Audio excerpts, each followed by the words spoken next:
I'm Augustus. I'm traveling across the country to show that I am serious about becoming President of the United States in 2028. I'm here in Baton Rouge because it is the soulful anchor of the Pelican State, the place where the rhythmic tradition of the Cajun and Creole heartland meets the industrial strength of the Mississippi River. Behind me is the Louisiana State Capitol. Long before this Art Deco skyscraper, the tallest of its kind in the nation, towered over the skyline, this land was the heartbeat of a region that defined the American struggle. Baton Rouge has witnessed the transformative fire of the struggle for equity and the quiet determination of a people who know how to find joy and resilience even when the waters rise. But for far too many Louisianians, this castle on the river has become a black hole, a place where the voices of the masses go in, but only the interests of the rich and the well-connected come out. Today is day 11 of my 50+1 Capitals tour. My plan seems obvious and necessary to me, but behind me in the halls of power and for other presidential candidates, it could be considered crazy. The plan is to visit every capital in this country, including Honolulu and Juneau, over the course of about 60 days. Not to give motivational speeches, but to listen to the people, hopefully to truly hear what problems the general public need fixing. Louisiana isn't just a spot on a map, it's a crossroads of the American experience. It is a land where the rolling hills of the north meet the moss-draped bayous of the south. From the pine forests of the Florida parishes to the vast, disappearing wetlands of the Gulf Coast, this state has been forged by the hands of those who tame the river, harvest the basin, and keep the massive gears of our nation's energy heart beating every single day. Louisiana has always been a place tempered by faith and family. To lead here, one must respect the quiet strength of the shrimper out on the basin, the innovation of the tech entrepreneur in the Silicon Bayou, and the deep, enduring roots found in the sugarcane fields and the vibrant neighborhoods of North Baton Rouge. To be the leader of the whole country, you actually have to know the whole country. You have to breathe in the crisp fall air of the Northeast, feel the heat and humidity in the south and southwest, and stand in awe on the Great Plains. You need to admire the magnificent views of the Pacific Coast Highway, cross the mighty Mississippi, and traverse the passes of the rugged and majestic Rockies. You cannot lead a people you do not know, and you cannot know the people from inside a speeding motorcade, a high-flying jet, or a gilded office. Having lived in 7 states and visited all 50 states at least once before, I feel I have a glimmer of understanding of who the people of the United States truly are.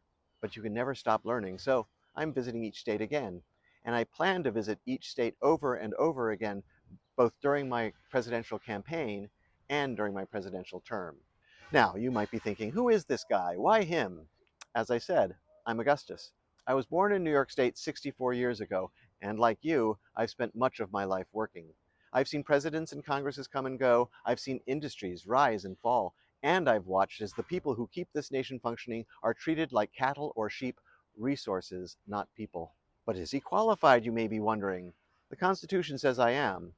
The more important question is, what does qualified mean to you? For me, being qualified means that a person is working as hard as they can to help the most people in the country as possible. Think about the people who currently meet in the Louisiana legislature and in Washington, D.C. How many of them are actively working to make your lives better? It seems to me that many representatives have forgotten the primary requirement of the job, remembering who they represent. They shouldn't represent the lobbyists. They shouldn't represent their party. And they definitely should not represent the ultra-rich. Your representatives, including the President of the United States, should represent you, period. I stand for the people, not for corporations that treat their employees like line items, not for the ultra-rich who view the law as a suggestion, and not for the special interests who think that everyone else should live the way that the special interests think they should. I still believe in the America our founders envisioned, a land of opportunity and freedom, not where we find ourselves now in a land of glass ceilings and locked doors. Why consider an unconventional, unaffiliated candidate like me? Maybe it's because you're exhausted. You're sick of being forced to choose between generic candidate A and generic candidate B, 2 sides of the same coin, twin men and women born of different mothers. Maybe it's because you want to be able to support someone who not only sees the United States as a beacon of hope rather than a global punchline, but for someone who also has the will to push for the laws and policies that will get us shining brightly on that hill once more.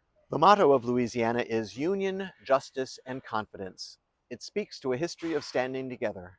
But for far too long, it feels like the people haven't had the justice they deserve or the confidence that their voices matter in these halls. It's time we return to a government that values the voices of its citizens. It's time to ensure that the people who rule are the everyday citizens of this state and country, not just the ones with the biggest checkbooks. I'm headed to Austin tomorrow. I have many miles and many state capitals ahead of me. If you see me on your state house steps, don't just take a picture, come over and say hello. Tell me what's keeping you up at night. Tell me what you want for your children.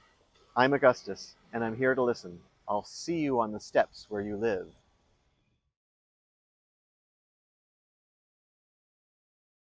Baton Rouge, Louisiana, 957 days until the 2028 election. Louisiana isn't just a spot on a map. Louisiana